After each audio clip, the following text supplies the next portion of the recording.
All right, pleased to be joined by our guy Clay Snowden of justbaseball.com.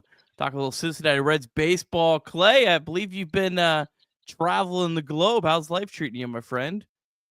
It was great. I was just out in Indian Wells, California, and San Diego at a tennis tournament and taking a little vacation. So now I'm back here to finish out spring training before the real thing starts.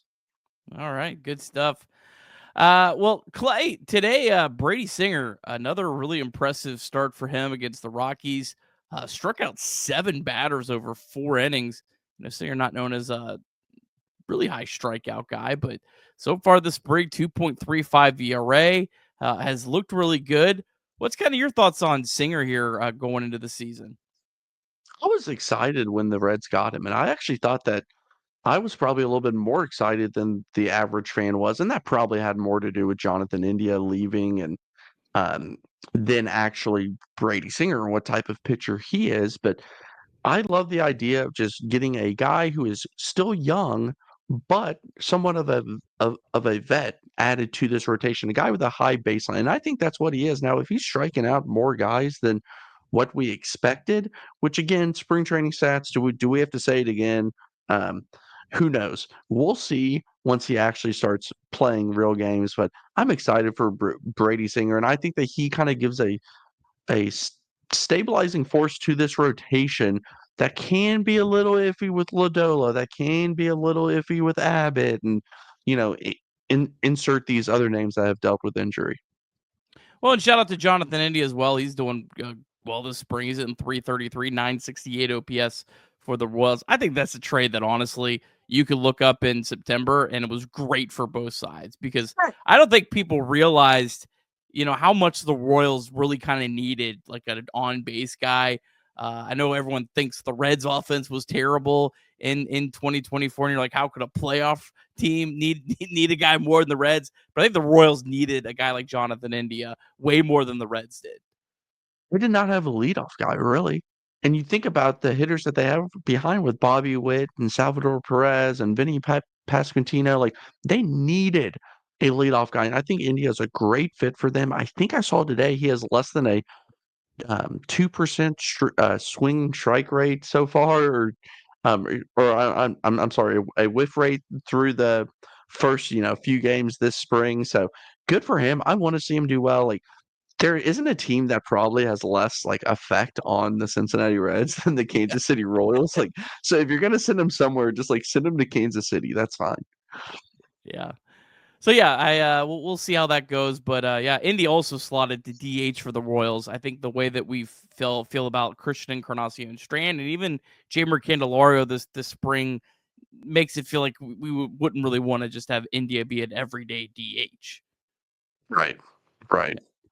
All right. Well, we had a little bit of a roster projection from our guy, Mark Sheldon, a guy that probably is as tuned into anyone writing for Reds.com in terms of projections. Obviously, it's just a projection. He's certainly not saying this is a done deal or anything like that. But some big takeaways from his projection. He does have Gavin Lux as the starting third baseman. He has Blake Dunn as the fifth outfielder over Will Benson, Andrew Abbott in the rotation, and then he had Carson Spires in the bullpen over Ian Jabot or kind of any of the other high upside arms.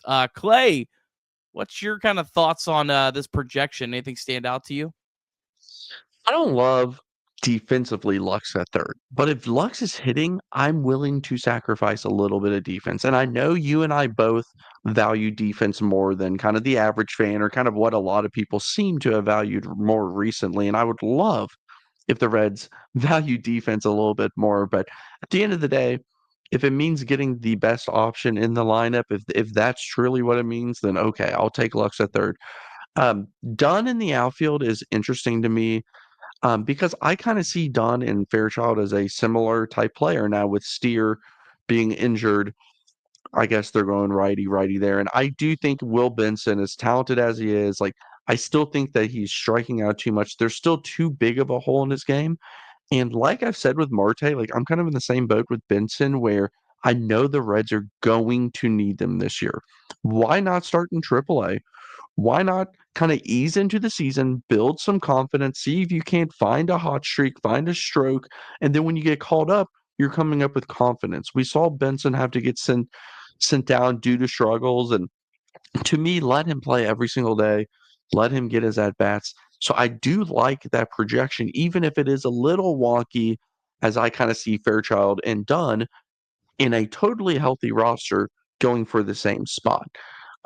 What was the rotation? No, Abbott in the rotation. I like that personally. But you mentioned a bullpen. Who was the Carson bullpen? Spires getting the nod over Ian Jabot.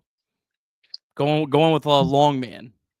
Yeah, and I do think, and we'll see what Tito wants to do as a manager with how they use a long man. I know that a lot of teams would rather not use one, and some teams want one there to just eat innings and slop games and whatnot. But I think Jabot's pitched well, and I think that that's a guy that has been good in the past and dealt with injury and kind of lost last season. And here's an opportunity for him. So it's probably closer to a toss-up or not something that I would lose sleep over, honestly, because I can see why you would want to have the long option in your back pocket. But at the end of the day, like, I think I would lean Jabot as of today. Well, of course, we still have 15 days till opening day. So Yeah. if I was a betting man, there probably will be a roster spot open if Jabot's the first guy out to get in. Yeah. That's just the nature of pitching.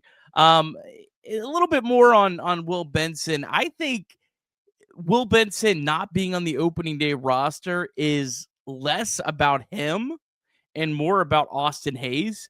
I think Austin Hayes has looked really good this spring. I think the Reds are showing a lot of confidence in Austin Hayes, and they're going to give him a chance at the beginning of the year to play every day. Now, will he stick every day? Well, it depends how well he hits right-handed pitching. Doesn't have great career numbers against right-handed pitching. Not atrocious either. It's not like his splits are completely, he can only hit left-handed pitching. But he's probably going to get a chance, and he'll have to prove it one way or the other. But yeah, I do think Will Benson will be on this team quickly.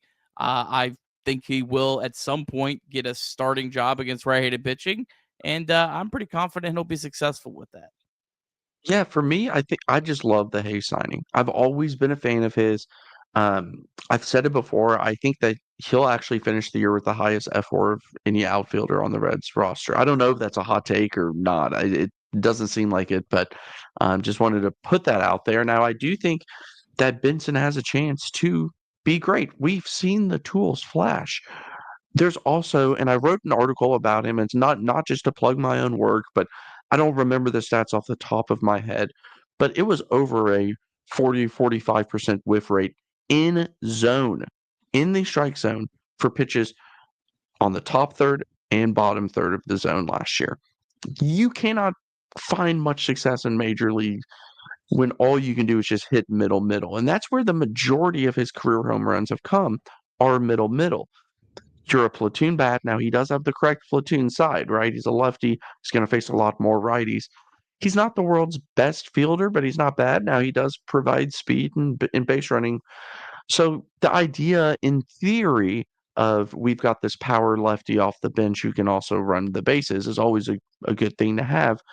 But when there's as much swing and miss as he does currently have and has shown, it just makes it tough. Now he's still a player who can develop and can change, and somebody with as many tools as him, I'm never going to just completely write off until he retires. And that's why I still hold that Franmil Reyes can still make a comeback to Major League Baseball because I've seen that dude hit tanks. He reminds me a little bit about Will Benson in certain ways. So I'm not giving up on Franmil Reyes in 2025. You should not give up on Will Benson either. We also want to remind you that you can call or text 988 anytime, day or night. The 988 Suicide and Crisis Lifeline is a place to get support for anything related to mental health. Whether it's an immediate crisis, simply wanting to find out how to connect with care, or anything in between, it's a 100% confidential, secure, and anonymous way to reach out for help when you don't know where else to turn. To connect, call or text 988 or visit mantherapy.org to get help. It's okay not to be okay. I think I've proposed about 50 trades over the years for the Reds to acquire Franmil Reyes back before he completely fell off the cliff. So I'm team Team Fran Mill. But yeah, and Benson too. The last thing you want with Benson is him not to get everyday at bats. And if Austin Hayes is going to play every day, you don't want him playing 2 or 3 times a week. He's a guy that needs to play every day, because I do think there's going to come a point where the Reds have to count on Will Benson to hold down a spot, just because there's going to be outfield injuries, and you need that left-handed bat that can mash against right-handed pitching. So you need him to be getting everyday at bats, continuing to develop and get better. And again, I think it says more about Hayes, and I guess even a guy like Christian Encarnacion Strand, when you kind of finagle the roster in terms of him being a DH or first base and him playing every day. I think it just says more about those guys than Will Benson, who does have an over 400 on base percentage in spring training. Yeah, and I agree. And this roster has the ability to kind of shift some guys to the outfield if they need, like a Lux or Espinal. Like, it's not pinholed into, oh my gosh, we don't have an outfielder, we have to get Benson on this roster or anything close to that. So we could see some roster gymnastics, especially once you start piecing together late game situations. And if it came down to it, I mean, there's a non-zero chance that Gavin Lux could be on the bench in a late game situation and be that lefty bat off of the bench if that's what you need. So there are some options. I'm still worried about outfield as a whole, and I don't think that's, anything that a lot of people would disagree with. And even when you look at the 40 man and just the depth, like, I don't love the depth, but there's so many of these guys that I see and I view as fourth, fifth slash fringe major leaguers. There's a lot of guys in that bucket, a lot. And I would love it if they could find a way to get somebody else on this roster that's closer to an everyday type outfielder and further away from this guy's kind of a quad A slash fourth outfielder type. So we'll see what happens once the season gets going. And I don't think we need to talk about trading or the trade deadline on March 12th, 2025, but that's always a possibility. The Reds have a pretty incredible collection of outfielders that are at least fringe major leaguers. Like, I doubt there's that many organizations that have 8 guys that are legitimate fringe big league outfielders, but they don't have one great big league outfielder. They don't even have one maybe like should be your second best outfielder. So Mhm. that's again why I continue to harp on why I'm so hamstrung on Benson, because he's one guy you don't have to squint that hard to see him being a big time bat, because we saw it for almost a full season in 2023. Friedl maybe is that, but other than those two, I don't really see anyone else that has the potential, unless Gavin Lux ends up playing left field. He would have that potential, but that's about it for me. And we talked about that going into last year. I said, I know Friedel put up a 4 WAR season, but what's plan B in center field if he doesn't repeat that? And I thought that was an outlier season. And injuries have always been a thing with him. And, I think we're in the same boat where the outfield did not improve enough, even though I do love Austin Hayes. I love him more as the third best outfielder. And I think he could be the first best outfielder in this outfield, but that says a lot about where the outfield is more than what type of player he is. I think if Austin Hayes is the best outfielder, we're probably in a little bit of Yeah, trouble in the outfield. All I right, know. let's That's what I'm saying. one more thing I wanted to run by you on the roster. Gavin Lux at third base. Saw an interesting point from one of our good friends, obscure former Reds, great follow on Twitter. Talked about how, he just thinks that put Elly at third base, McLain at shortstop, Lux is second, because Lux would clearly be his best position would be second base.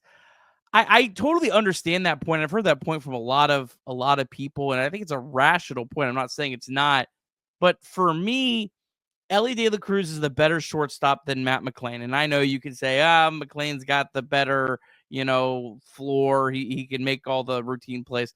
Elly De La Cruz has maybe the highest ceiling in baseball defensively at shortstop. I'm going with the ceiling there for a guy that's still developing. McLain clearly, I think, would be better at second base than third base, but he's never played third base. You're just not going to be better at a position you've never played. So I feel like you would be downgrading 2 positions to make one better. And you might do all of that and then you have an injury, and it completely throws that all to the wrench, and you're moving Elly De La Cruz right back to shortstop. So I just feel like just make one position maybe not as strong than weakening two. Is that kind of where you're at? Exactly how I feel. And I was a Ellie the third before he debuted. That was kind of my idea. I was like, not my idea, but I was behind that idea. And I think that he could eventually end up at third still, but I'm not ready to do that yet. Let's see what he looks like again at shortstop this year. And if it's not, and we could talk for hours of how good he is or the errors in this or that. Like, just give him another year. He's very, very young. But you don't see a lot of shortstops with that type of length. And there's a reason why. It's a lot of levers and moving parts to try to work both directions in such a drastic way like shortstop. So we'll see what happens long term. But I agree with you. I'd rather not weaken two, even though I do like McLain as a backup shortstop. Perfectly happy with that.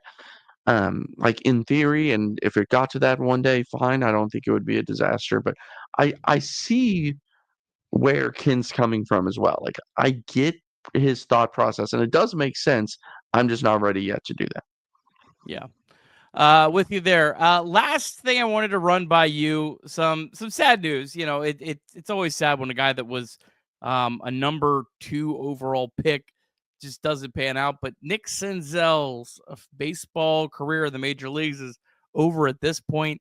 Signs with a team in the Mexican League. Just sad to see. Not impossible that you can't bounce back from that. A guy like Nick Martinez had his career end and went overseas and came back.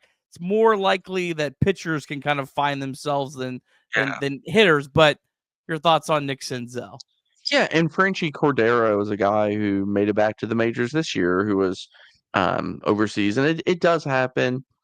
Um, I'm not speculating this. I just want to add it to people's thought process. Like a guy this young and a top overall pick, like he ran out of options quickly. And I just wonder if there was something of his drive for the game, or if I don't know, but it could be something that teams don't want in a dugout. We see more so than in baseball than any other sport. Guys get third, fourth, fifth, sixth opportunities, and nobody had any interest in Nick Senzel, even on a minor league deal. So I wonder if there was something else that maybe he just didn't really have that drive yet and he needs to earn it back and he didn't realize that. And oh man, look, now I'm out of an opportunity. I'm gonna have to straighten up. And if that were to be the case, I'm glad that he's still willing to kind of swallow his pride and go to the Mexican League and earn back his opportunity. But um, a guy who ultimately just struggled so badly last year. And um, I just wonder what percent of it has to do on the field and what percent is off the field. Well, hopefully Nick Senzel is able to revitalize his career in the Mexican League. But some news nonetheless for the Reds. Thankfully, the Reds draft picks have been a little bit better since then. Hunter Green, Nick Lodolo, even Jonathan India certainly on the list as well. Don't forget, Nick, you and I both were so into the idea of Jesse Winker, Phil Irvin, platoon at one point in time, and I'm still convinced that if done right, that could have been electric. Phil Irvin had a little bit of a spurt there for a while, so Well, COVID ruined that. I mean, it didn't have enough. It didn't have enough of a sample. You get a full 162 game sample in 2020. No one will convince me otherwise. You would have had a Phil Irvin, Jesse Winker platoon in the World Series. So with Jose Barrero coming up soon, yeah. Oh, how times change. Well, Clay, my friend, always great talking to you. I think we kept this under 20 minutes. This has got to be a record. I tried to get a 15. It looks like we're about 19. I mean, this is gold that we did at this. So, all right, Clay, we'll have you on again, my friend. Appreciate you. Thank you.